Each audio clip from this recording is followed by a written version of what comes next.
Dear students, meiosis जो हमारी third cell division थी after a mitosis and mitosis, उसका हमने फर्स्ट पार्ट किया था। और फर्स्ट पार्ट के अंदर हमने म्योसिस वन जो है उसके प्रोफेज की डिफरेंट स्टेजेस स्टडी की थी। अभी हम बात करेंगे मेटाफेज स्टेज से म्योसिस वन की। देखो, प्रोफेज वन जो था उसकी 5 डिफरेंट सब स्टेजेस थी: लेप्टोटीनी, जाइगोटीनी, पैकेटीनी, डिप्लोटीनी एंड डायाकाइनेसिस। ये जो लास्ट स्टेज थी डायाकाइनेसिस, उसके दौरान न्यूक्लियर एनवेल्प जो थी वो डिसइंटीग्रेट हो जाती है। और नेक्स्ट जो है मेटाफेज वन के दौरान क्या होगा, तो उसके बारे में हम बात करेंगे। देखो, during the metaphase one, which is the second stage of karyokinesis of meiosis 1. In this stage, chromosomes become more thick and motile. Chromosomes ज़्यादा थिक हो जाएंगे, मोटाइल हो जाएंगे। स्पिंडल अपरेटस पूरी तरह से फॉर्म हो जाएगा, formation of spindle that get completed. पूरी तरह से ये स्पिंडल अपरेटस की फॉर्मेशन हो जाएगी।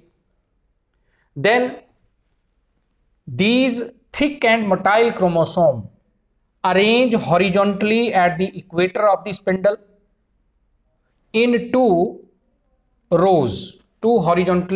horizontal rows। और ये जो 2 horizontal rows हैं क्रोमोसोम्स की, they are called as metaphasic plates. तो मेटाफेज वन के अंदर क्या होगा कि क्रोमोसोम जो डबल स्ट्रैंडेड हैं, ये क्रोमोसोम आफ्टर क्रॉसिंग ओवर, जो कि पैकेटिनी स्टेज के दौरान हो गई थी क्रॉसिंग ओवर, यानी reciprocal exchange of segments between the non sister chromatids of homologous chromosome, तो उनमें आपस में सेगमेंट्स एक्सचेंज हो गई थी। After the completion of crossing over, ये जो क्रोमोसोम्स हैं स्पिंडल अपरेटस के बिल्कुल सेंटर में हॉरिजॉन्टली 2 रोज में अरेंज कर लेंगे। And these 2 rows of double standard chromosome are called as metaphasic plates. ये 2 मेटाफेजिक प्लेट्स या इक्वेटोरियल प्लेट्स बन गई। ये मेन कैरेक्टरिस्टिक है मेटाफेज वन की। अब इसके बाद क्या होगा कि हर एक क्रोमोसोम के सेंट्रोमेयर के साथ ये क्रोमोसोम फाइबर या टैक्टाइल स्पिंडल फाइबर अटैच हो जाएंगे। दोनों पोल्स के साथ ये क्रोमोसोम्स की, यानी जो लोअर मेटाफेजिक प्लेट है उसके क्रोमोसोम के सेंट्रोमेयर लोअर पोल के साथ अटैच्ड रहेंगे विद द टैक्टाइल फाइबर्स और विद द स्पिंडल फाइबर्स। और अपर मेटाफेजिक प्लेट के जो हैं वो सेंट्रोमेयर्स किसके साथ अटैच हो जाएंगे, with the spindle fibres of upper pole. तो इस तरह से ये 2 मेटाफेजिक प्लेट्स की फॉर्मेशन होगी during the metaphase one. Next is anaphase one. Anaphase one के दौरान क्या होगा, दीज टैक्टाइल फाइबर और chromosome fibre will attract the or pull the chromosomes towards the respective poles। यानी ये जो अपर मेटाफेजिक प्लेट्स के जो ये होंगे, प्लेट के जो क्रोमोसोम्स होंगे, उनको ऊपर की तरफ स्पिंडल फाइबर्स जो है वो पुल करेंगे। एंड लोअर पोल की तरफ क्या होगा, ये लोअर मेटाफेजिक प्लेट के जो क्रोमोसोम्स होंगे they will be pulled up. इनको ये नीचे वाले स्पिंडल फाइबर जो है वो पुल करेंगे। तो बोलने का मतलब है poleward movement of chromosomes, chromosome moving to the opposite poles. इस डायग्राम में हम देख सकते हैं कि क्रोमोसोम अपोजिट पोल्स की तरफ जो है वो मूव कर रहे हैं। अपर मेटाफेजिक प्लेट के ऊपर की तरफ, लोअर मेटाफेजिक प्लेट के नीचे की तरफ जो है वो क्रोमोसोम मूव करते हैं। तो ये जो पोलवार्ड मूवमेंट होती है डबल स्टैंडर्ड क्रोमोसोम्स की towards the opposite poles, it represents the anaphase stage। next is telophase 1। telophase 1 के दौरान क्या होगा, यानी कहने का मतलब यहां डिसजंक्शन ऑफ क्रोमोसोम हो रही है, disjunction and movement of chromosome toward the opposite poles. Next is, अगला है टीलोफेज 1। देखो क्रोमोसोम जो हैं ये जो अपोजिट पोल की तरफ मूव कर रहे थे during the anaphase 1, they reach at the opposite poles. Telophase 1 के दौरान क्या होगा, ये क्रोमोसोम अपोजिट पोल पर जो है वो पहुंचेंगे, और अपोजिट पोल पर पहुंचने के बाद ये क्रोमोसोम जो हैं इनकी क्या होगी, ये जो पहले थिक थे, मोटाइल थे, अब इनका क्या होगा, दे विल बिकम अनकॉइल। ये अनकॉइल हो जाएंगे, इनकी इलोंगेशन होगी, अनकॉइलिंग होगी और थिन वॉल्ड होने शुरू हो जाएंगे ये, और इनके इर्द गिर्द न्यूक्लियर मेम्ब्रेन्स अपेयर होनी शुरू हो जाएंगे। न्यूक्लियर मेम्ब्रेन्स की रीअपेयरिंग होगी around the set of chromosomes. ये जो सेट ऑफ क्रोमोसोम जो है एक पोल के ऊपर पहुंचे, उसके इर्द गिर्द ये रीअपेयरेंस ऑफ न्यूक्लियर मेम्ब्रेन ये होनी शुरू हो जाएगी, रीऑर्गेनाइजेशन ऑफ न्यूक्लियर मेम्ब्रेन। तो ये रिप्रेजेंट करती है किसको, टीलोफेज 1 को, ये स्टेज। नेक्स्ट है इसके बाद अगला, अब ये इसके साथ ही कैरियोकाइनेसिस खत्म हो गई। मियोसिस 1 की कैरियोकाइनेसिस जो है उसमें प्रोफेज 1 जिसकी की 5 डिफरेंट सब स्टेजेस थी, फिर मेटाफेज 1, एनाफेज 1, टीलोफेज 1, ये 4 डिफरेंट स्टेजेस जो हैं इसके साथ ही प्रोफेज अपना कैरियोकाइनेसिस जो होगी मियोसिस 1 की वो कंप्लीट होती। अब नेक्स्ट है हमारे पास 2 ऑप्शंस। देखो, या तो होगी साइटोकाइनेसिस या इंटरकाइनेसिस। देखो, साइटोकाइनेसिस मे और मे नॉट टेक्स प्लेस और मे और मे नॉट अकर। जैसे ही कैरियोकाइनेसिस 1 कंप्लीट हुई, टीलोफेज 1 कंप्लीट हुआ, उसके साथ ही हो सकता है कि यहां साइटोकाइनेसिस हो जाए, तो 2 सेल की फॉर्मेशन, डॉटर सेल्स की फॉर्मेशन हो जाएगी। लेकिन यह जरूरी नहीं है कि साइटोकाइनेसिस हो ही, इसलिए मैं क्या बोल रहा हूं, इट मे और मे नॉट अकर। ये हो भी सकती है, नहीं भी हो सकती। तो फिर अगर नहीं होगी तो दूसरी ऑप्शन है इंटरकाइनेसिस। इंटरकाइनेसिस और intermeiosis, this is the stage which lies in between the telophase 1 and prophase 2, क्योंकि इसके बाद अब कैरियोकाइनेसिस 2 आ जाएगी। मियोसिस 2 का पहला फेज प्रोफेज 2 होगा, तो मियोसिस 1 की कैरियोकाइनेसिस का लास्ट फेज है टीलोफेज 1। तो टीलोफेज 1 और प्रोफेज 2 के इन बिटवीन की स्टेज को हम क्या बोल रहे हैं, इंटरकाइनेसिस। इसके दौरान क्या होगा, आरएनए सिंथेसिस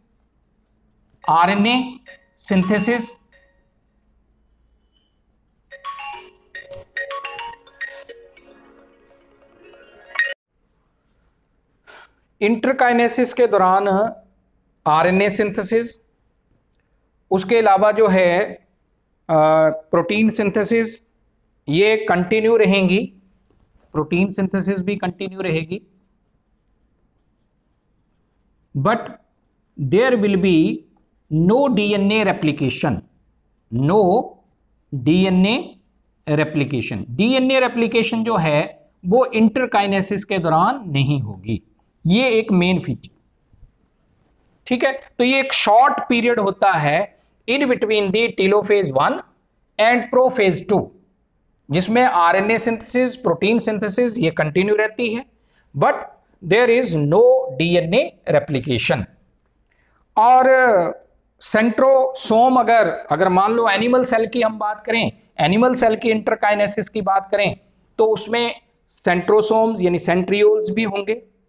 तो सेंट्रियोल्स की डुप्लीकेशन जो है वो भी इस दौरान जो है वो होगी, सेंट्रोसोम्स या सेंट्रियोल की डुप्लीकेशन, सेंट्रोसोम डुप्लीकेशन ये भी इस स्टेज के दौरान होगी।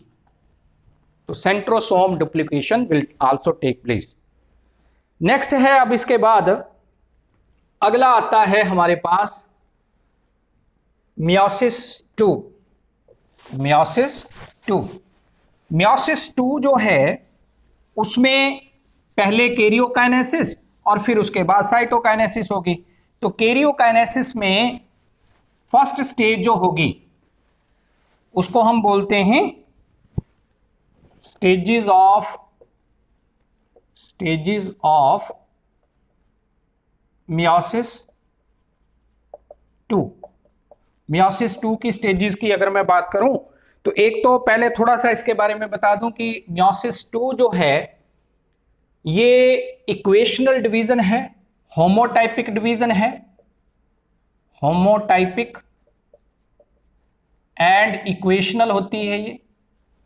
ऐसा मैं इसलिए बोल रहा हूं क्योंकि by the end of the meiosis one के एंड में अगर तो देखो साइटोकाइनेसिस नहीं हुई आफ्टर द मियोसिस वन, तो जो दो न्यूक्लियाई हमारे पास आए टीलोफेज वन के दौरान उनमें क्रोमोसोम का नंबर जितना होगा, या साइटोकाइनेसिस होगी तो हमारे पास ये दो सेल आ जाएंगे, तो दोनों सेल्स के अंदर क्रोमोसोम का नंबर जितना होगा, जिनको हम डायड्स बोलते हैं, इन डायड्स के अंदर जितना क्रोमोसोम का नंबर होगा उतना ही मियोसिस टू के दौरान रहेगा, उसमें फर्दर डिक्रीज नहीं होगा। इसलिए हम इसको क्या बोल रहे हैं, इक्वेशनल डिवीजन बोल रहे हैं, लाइक माइटोसिस। ये माइटोसिस जैसी होती है but exactly it is not mitosis.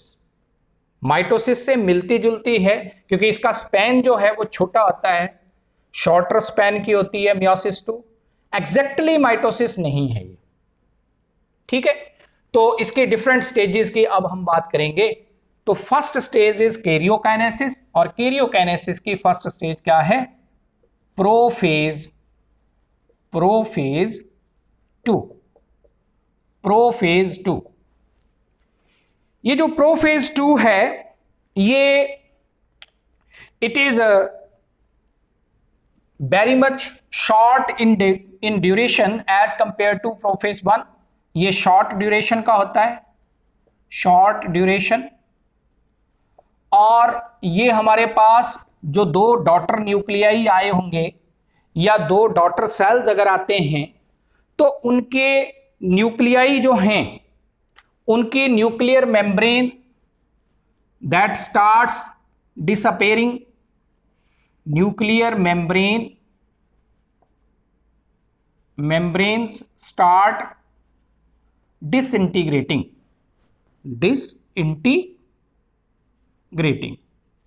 तो ये न्यूक्लियर मेम्ब्रेन जो हैं उनके डिसइंटीग्रेशन होनी शुरू हो जाएगी। एक काम तो ये होगा। दूसरा काम क्या होगा, और इसका टाइम स्पैन जो होगा प्रोफेज टू का वो प्रोफेज वन के मुकाबले काफी शॉर्टर होता है। फिर स्पिंडल फॉर्मेशन, अच्छा एक और न्यूक्लियोलस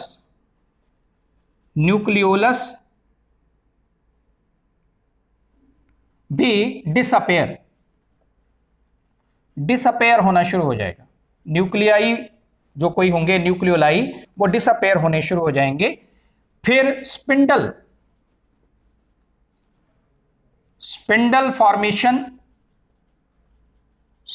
फॉर्मेशन इज इनिशिएटेड। शुरुआत हो जाएगी, स्पिंडल फॉर्मेशन शुरू होगी, ये एक काम होगा।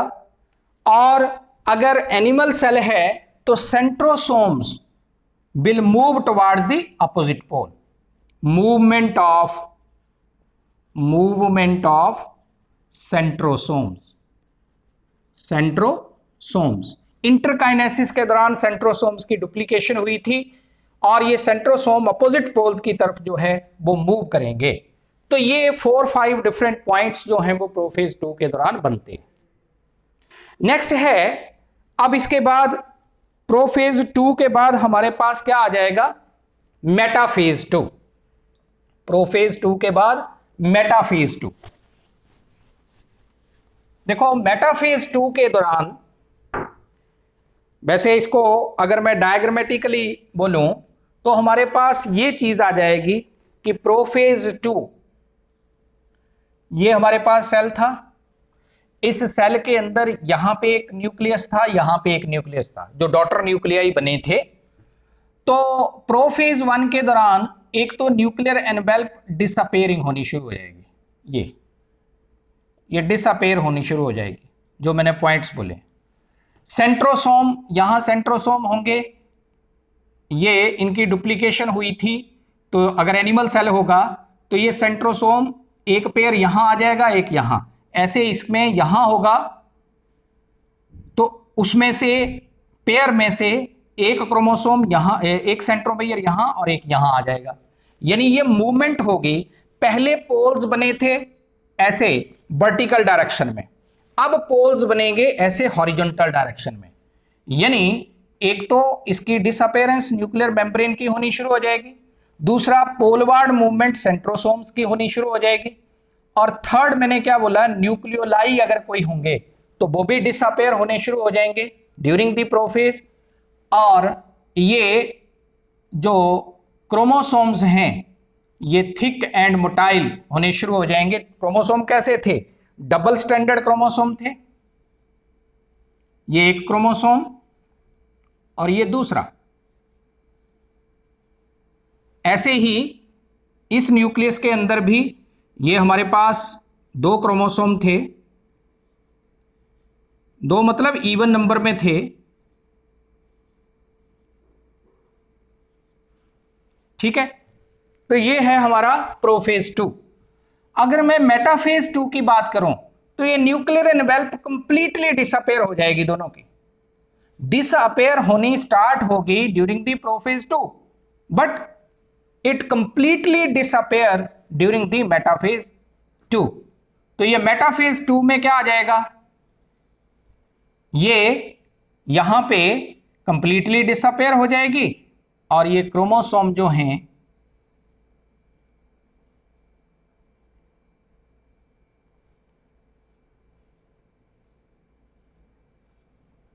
यहां पे स्पिंडल फॉर्मेशन कंप्लीट हो जाएगी, ये स्पिंडल फॉर्मेशन कंप्लीट हो जाएगी ऐसे।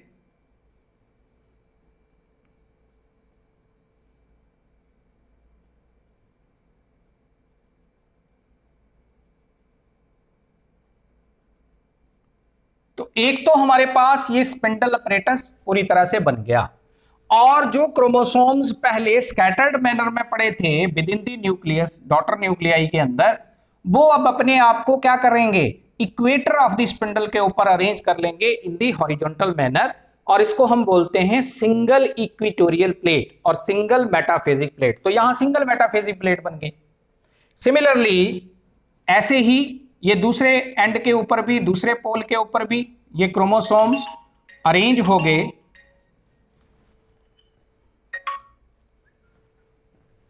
तो ऐसे ये क्रोमोसोम्स की अरेंजमेंट, और यहां भी ये पोल हैं, तो इन पोल्स से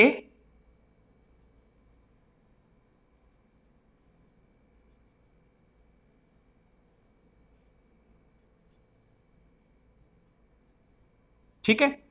तो ये हमारे पास जो है ये आगे दो spindle, instead of one spindle यहां पे टू स्पिंडल्स बनेंगे, और ये यहां भी एक मेटाफेजिक प्लेट बन गई।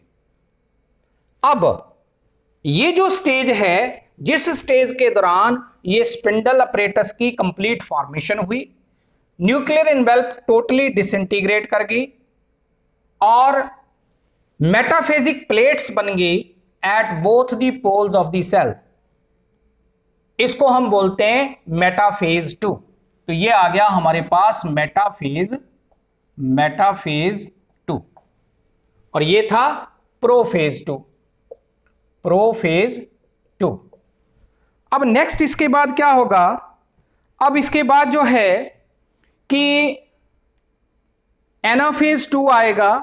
इस एनाफेज में क्या होगा, एक तो सेंट्रोमियर जो हैं, ये क्रोमोसोम्स के जो सेंट्रोमियर हैं, ये अपने आप को डुप्लीकेट कर लेंगे, यानी यहां हर एक क्रोमोसोम में 2 क्रोमैटिड हैं और 2 ही सेंट्रोमियर होंगे। अब 2 centromeres, 2 chromatids, sister chromatids and 2 centromeres in each chromosome।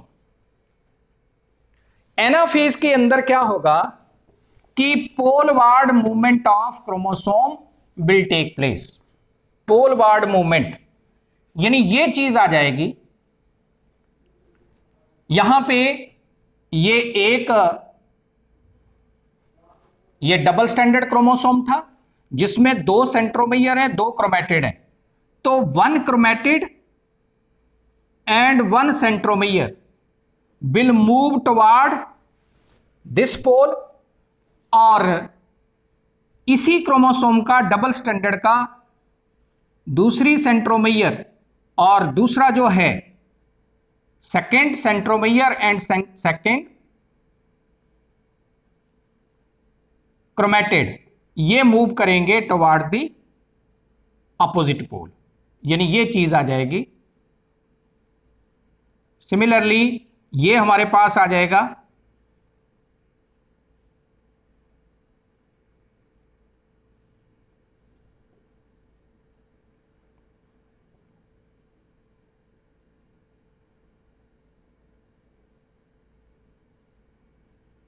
ठीक है। तो ये अपोजिट पोल की तरफ क्रोमोसोम्स की क्या होगी, मूवमेंट। लेकिन डिफरेंस क्या है, माइटोसिस के एनाफेज में डबल स्टैंडर्ड क्रोमोसोम मूव करते थे टुवर्ड्स द अपोजिट पोल। यहां क्या हो रहा है, यहां सिंगल स्टैंडर्ड क्रोमोसोम जो हैं वो मूव करेंगे towards the opposite pole. Opposite pole की तरफ जो है हर एक डबल स्टैंडर्ड क्रोमोसोम का 1/2 का मतलब 1 centromere and 1 chromatid out of the 2 sister chromatid, 1 chromatid and 1 centromere will move towards the one pole and the other chromatid and other centromere will move towards the other pole। ऐसे ये पोलवार्ड movement होगी, तो 2 single standard chromosome इधर, 2 single standard इधर। Similarly यहां भी ऐसा ही होगा, यहां भी इसी तरह से ये पोलवार्ड मूवमेंट होगी।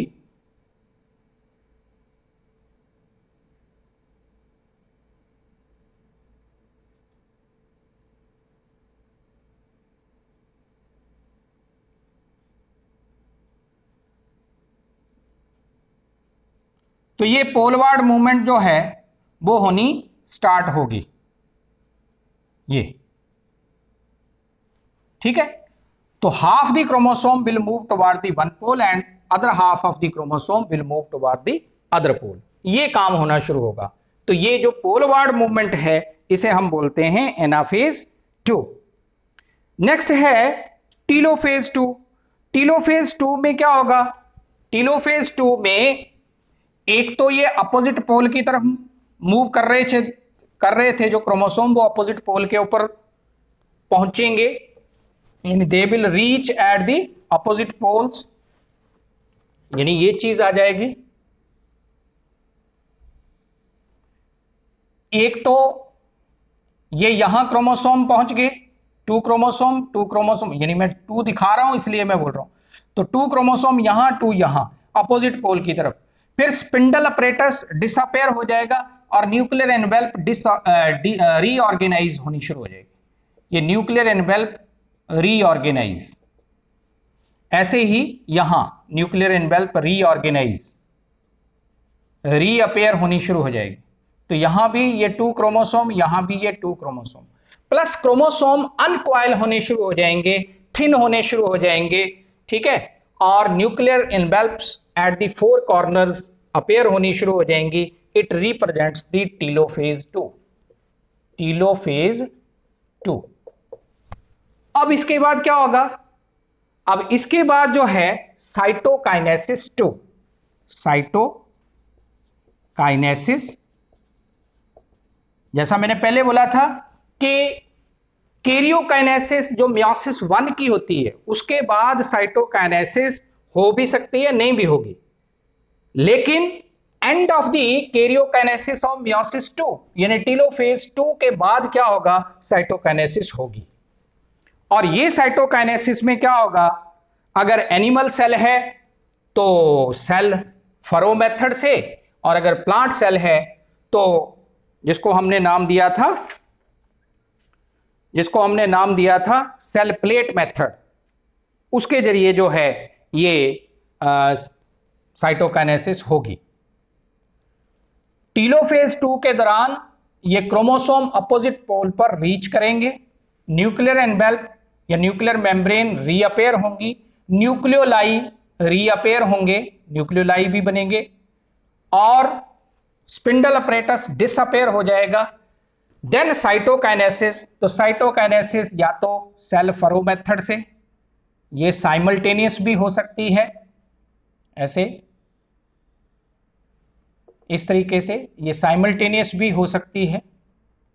Eight the 4 corners of the plasma membrane invaginations will take place, these infoldings और इनवेजिनेशंस डीपन, ये डीप होती जाएंगी, अल्टीमेटली सेंटर में कहीं ना कहीं मिलेंगी, और जिसके कारण हमारे पास फॉर्मेशन किसकी हो जाएगी, हमारे पास सेंटर में जब ये आपस में मिलेंगे तो हमारे पास बन जाएंगे 4 डिफरेंट सेल्स, ऐसे ये। तो ये 1 सेल, 2 सेल, 3 सेल, 4 सेल, तो ये टोटल जो है वो हमारे पास 4 सेल्स आ जाएंगे आफ्टर दी साइटोकाइनेसिस।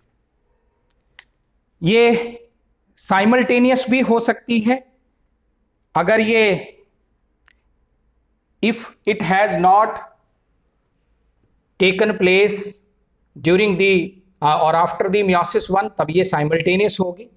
और ऐसा भी हो सकता है कि मियोसिस 1 के बाद एक बार होगी तो 2 डॉटर सेल बन गए, उन दोनों डॉटर सेल्स में अब साइटोकाइनेसिस होगी after the karyokinesis 2।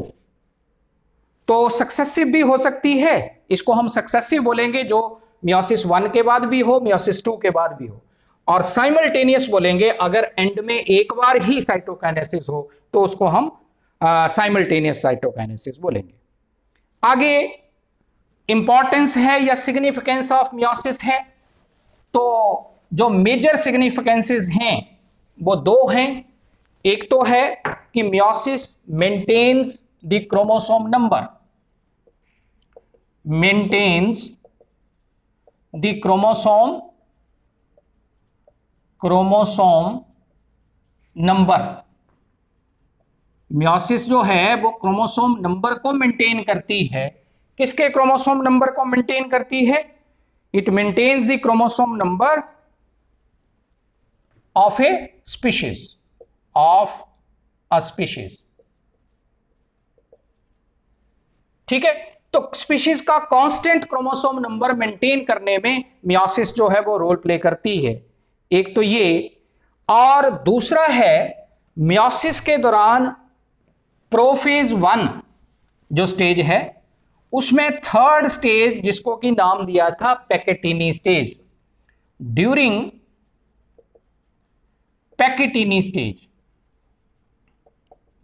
पैकेटिनी stage of prophase 1 of meiosis 1, crossing over takes place. Crossing over phenomena होता है, and due to crossing over variations arise.